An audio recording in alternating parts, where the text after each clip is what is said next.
It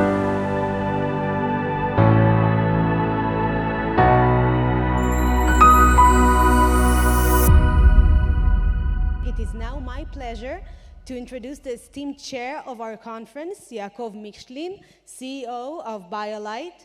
His leadership and deep industry insights have been instrumental in bringing this conference to life. Let's welcome Yaacov to the stage. Thank you so much. He will also share about the agenda today.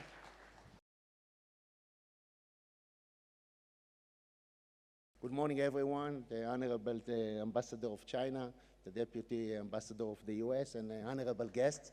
We are all welcoming you to our conference and the mix in Jerusalem.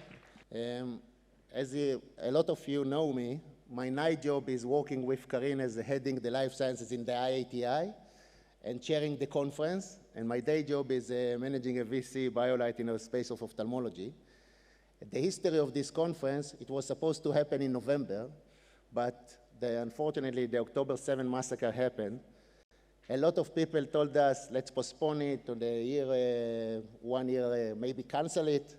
But we decided that we deliver and stand for Israel are not just slogans, and we decided to have it in March. And we were positively surprised by the great support of all our sponsors, and some sponsors even joined us during the war. And this year, we will have more than 1,700 participants, 30% more than what we have the last conference in 2022. And this is just another sign of the strength of Israel. Karin also already mentioned, but it's not obvious to have this great support of the Jerusalem Development Authority, the Israeli Innovation Authority, and HCW, and all our sponsors that you see here. We are very thankful for them, and we couldn't do it without it. As a teaser for tomorrow's report, 2023 was a challenging year for the Israeli biotech space. And we stayed in 1,800 companies in the biotech space, in the biomed space, with 59% still in the stage of seed and R&D. We had $1.7 billion investments in the space, but it's a big drop compared to what we had in 2022. The good thing about it is that over $1 billion were invested by foreign investors. And this is another example of the support of the foreign investors and the life science industries in the innovation coming from Israel. This is why we are having this conference, to support and showcase the innovation, resilience, and success of the Israeli health and industry. In order to mark the achievements of the industry, we are doing this conference in the IATI, as Karin mentioned, non-profit organization. This is the only conference in Israel for the industry and by the life sciences industry. 1,700 participants, about 500 companies presenting, and 150 speakers. Now I will walk you a little bit through our great agenda.